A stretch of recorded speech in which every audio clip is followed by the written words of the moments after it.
Praise లాడండి. ఎలా ఉన్నారు? బాగున్నారా? ఇది నా వాగ్దానం చూసుకుందామా? చిన్న వచనమే, దేవుని మహిమపరుద్దాం.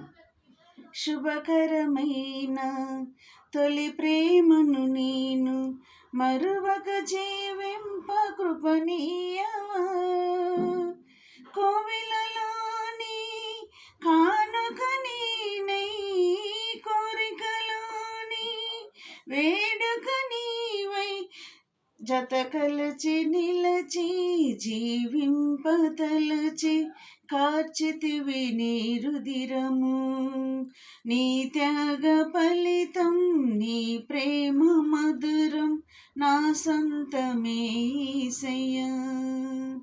జీవ ప్రదాతవు నన్ను రూపించిన శిల్పివి నీవే ప్రభు. టైం జరిపోదు కానీ రండి దేవుని వాక్యం చూసుకుందాం. ఏబు గ్రంథం 38వ అధ్యాయం 4వ వచనం చూసుకుందాం.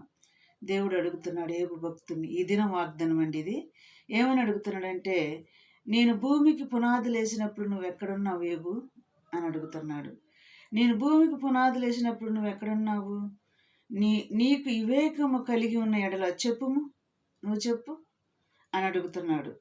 నీకు వివేకము కలిగిన ఎడల నువ్వు చెప్పుము, నీకు తెలిసిన ఎడల దానికి పరిమాణము నియమించిన వాడెవడో చెప్పుము, దాని మీద పరిమాణము కొల వేసిన వాడెవడో చెప్పుము, దాని స్తంభములు పాదులు దేనితో కట్టబడినవో చెప్పు అని అంటున్నాడు ఏబు భక్తుడిని. నువ్వు ఉన్నావా?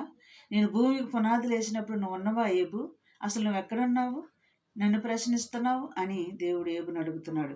అంత మాత్రమే కాదండి, కింద 7వ వచనంలో కూడా ఆయన భూమికి పునాదులు వేసినప్పుడు అంట సూర్య చంద్ర నక్షత్రములు వచ్చి ఏకముగా కూడి పాట పాడిని అంట, దేవుణ్ణి ఆరాధించినాయి అంట దేవుడు భూమికి పునాదులు వేసినప్పుడు.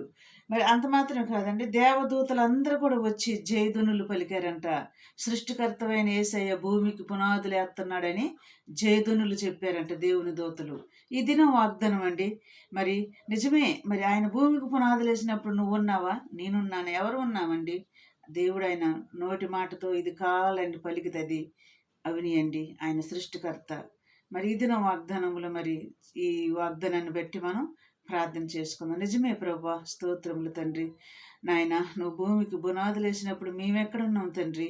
నీ చేతులతో నిర్మించబడిన మేము ప్రభా, జిగట మట్టితో చేయబడిన మమ్మల్ని నీ బిడ్డలుగా చేసుకొని నీ ఆత్మను మాలో ఊది మమ్మల్ని జీవింపచేసినందుకు నీకే స్తోత్రములు చెల్లించుకుంటూ నజరేయుడైన యేసయ్య నామములో అడుగుతున్నాం తండ్రి. ఆమేన్. God bless you.